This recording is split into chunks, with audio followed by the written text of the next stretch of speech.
बात होगी यूपी के पूर्व डीजीपी और बीजेपी के राज्यसभा सांसद ब्रजलाल ने सुदर्शन न्यूज के प्रधान संपादक डॉक्टर सुरेश चौहान के जी की प्रशंसा करते हुए कहा कि बांग्लादेश और रोहिंग्याओं के लिए जो हैं देश के लिए खतरा बन रहे हैं। साथ ही उन्होंने संभल पर कहा कि महाराष्ट्र की हार का गुस्सा निकाल रहे हैं, अगर जांच हो जाए तो समाजवादी पार्टी का हाथ निकलेगा। राज्यसभा सांसद ब्रजलाल से खास बातचीत की हमारे सहयोगी सौरभ तिवारी ने, आइए सुनवाते हैं। संभल के मुद्दे पर हम बात करते हैं उत्तर प्रदेश सरकार के पूर्व डीजीपी और बीजेपी के राज्यसभा के सांसद ब्रजलाल साहब से। सर, क्या कहेंगे जैसे संभल की घटना हुई है, कश्मीर में जो ट्रेंड चल रहा था पत्थरबाजी का, कहाँ संभल में शुरू हो गया है सर? ये बड़ा अलार्मिंग है और दुखद भी है। वहाँ कोर्ट ने ऑर्डर किया था सर्वे करने का, जो वहाँ जामा मस्जिद है, वहाँ पर हिंदू पक्ष का ये है कि यह हरिहर नाथ मंदिर रहा है। कोर्ट ने ऑर्डर किया, उत्तर प्रदेश सरकार ने तो किया नहीं। पहले दिन थोड़ा विरोध तो हुआ लेकिन कोई वायलेंस नहीं हुआ। दूसरे दिन जब गए हो तो सुनियोजित ढंग से पत्थर चलाए गए। आप उन्होंने फुटेज देखा है, सड़क पत्थरों से पटी है, ईंटों से पटी है, गोलियां चलाई गई हैं, उसमें कई लोग घायल हुए हैं, उसमें पुलिस का डीएसपी घायल हुआ है। और मुझे बताया गया है वहाँ आतताइयों द्वारा 40 करीब आसपास खोखे मिले हैं, 315 बोर राइफल के, 9mm पिस्टल के, 32 बोर पिस्टल के। तो इस तरह से पुलिस पर हमला किया गया है, आगजनी की गई, पुलिस जनों को जान से मारने की कोशिश की गई। और जो अखिलेश यादव एक आरोप लगा रहे हैं कि पुलिस ने जाति की है, पुलिस ने जाति नहीं की है। पुलिस ने बहुत संजीव से काम लिया है। उसमें जो फायर हो रहा है, वो जो गन है, मैं ही जब डीजीपी था प्रदेश का तो मैंने वो, उसको बोलते हैं पंप एक्शन गन, मैंने ही खरीदा था। उसमें जो फायर हो रहा है वो पंप एक्शन गन है, 12 बोर का, उसमें 6 नंबर का कारतूस रख करके फायर करते हैं, जिससे आदमी को अगर लगे तो छर्रे लगें तो मरेगा। ये तरफ से तमाम गोली लगाई गई है।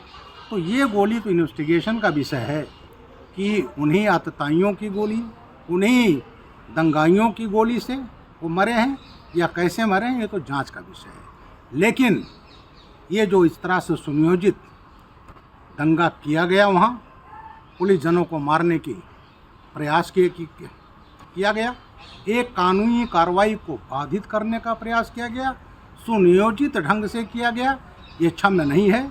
और इसमें प्रदेश सरकार कड़ी कार्रवाई करेगी, नेशनल सिक्योरिटी एक्ट के अंतर्गत भेजे जाएंगे। और जोगीनाथ एक पहले मुख्यमंत्री हैं कि जो आगजनी से लॉस हुआ है, जो नुकसान हुआ है, चाहे पब्लिक प्रॉपर्टी है और चाहे किसी व्यक्ति के प्रॉपर्टी है, वो एक एक पाई उनसे, दंगाइयों से वसूला जाएगा। और इस केस में ऐसी कार्रवाई की जाएगी कि बाद में किसी की हैसियत ना हो, किसी की हिम्मत हो। ब्रजलाल साहब, जिस तरह से टाइमिंग को लेकर सवाल उठ रहे हैं कि महाराष्ट्र में जो हार हुई है उसका खींच तो नहीं है कि सर्वे की टीम जो सर्वे करके चली गई उसके बाद दंगा हुआ, पत्थरबाजी शुरू हुई? बिल्कुल आपने सही कहा। खाली महाराष्ट्र की नहीं, महाराष्ट्र में कांग्रेस पार्टी की या उनके सहयोगियों की ज़बरदस्त हार हुई है। तो ये झुंझलाहट है, ये कहीं न कहीं इस टाइप की घटना कराने का। और जांच होगी तो कहीं न कहीं मैं एटलीस्ट समाजवादी पार्टी कह सकता हूँ, कहीं न कहीं इनका हाथ आएगा, क्योंकि ये दंगा कराने लोग वही हैं और इनके राज में तो रोज़ दंगे होते हैं। बात करेंगे महाराष्ट्र की। जिस तरह से महाराष्ट्र में आप लोगों की जीत हुई है, सुदर्शन न्यूज़ के प्रधान संपादक हैं सुरेश चौहान की जी, उन्होंने यात्रा निकाली थी बांग्लादेशी और रोहिंग्या को भगाने के लिए। देवेंद्र फडणवीस से लेकर सुधांशु त्रिवेदी समाज से तमाम लोग तारीफ कर रहे हैं कि इस जीत में सुरेश चौहान की जी का भी अहम रोल है। आप क्या कहेंगे इस पर? मैं सबसे पहले सुरेश चौहान जी को साधुवाद देता हूँ। मैं भी गया था महाराष्ट्र इलेक्शन में, मुंबई, पूना और नागपुर। वहाँ भी मैंने प्रबुद्ध वर्ग सम्मेलन किया, लोगों से मिला, मीडिया से मिला। और जो सुरेश चौहान जी ने यात्रा निकाली घुसपैठियों को भगाने को, रोहिंग्या को भगाने को, चूँकि आज ये देश की आवश्यकता है, कि देश के लिए खतरा बन चुके हैं। और तमाम, मैं तो ATS का भी फाउंडर चीफ रहा उत्तर प्रदेश का, जो तमाम आतंकवादी घटनाएं यहाँ हुई उसमें उनका भी हाथ था। कांग्रेस पार्टी हो, अखिलेश हो, DMK हों, जितनी विरोधी पार्टियां, कम्युनिस्ट हों, ये सब जो है उनका सपोर्ट कर रहे हैं। और एक जो पूरी दुनिया में चल रहा है एक इस्लामिक आतंकवाद, चाहे ISIS हो, चाहे पाकिस्तान का लश्कर तोयबा हो, इंडियन मुजाहिदीन हो, जैसे मोहम्मद हो, ये तमाम जो आतंकवादी संगठन हैं उनका एक मोटो है भारत को गजवाए हिंद बनाना, इस्लामिक इंडिया बनाना।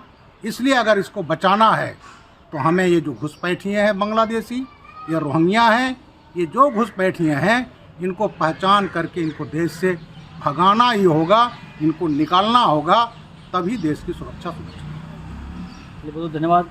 तो जाहिर सी बात है जो संभल की घटना है उसको लेकर बृजलाल जी ने सुदर्शन न्यूज़ से बातचीत की और कहा कि जो महाराष्ट्र में हार हुई है, उत्तर प्रदेश के उपचुनाव में हार हुई है, उसको जो अपोजिशन पार्टी है वो पचा नहीं पा रही है।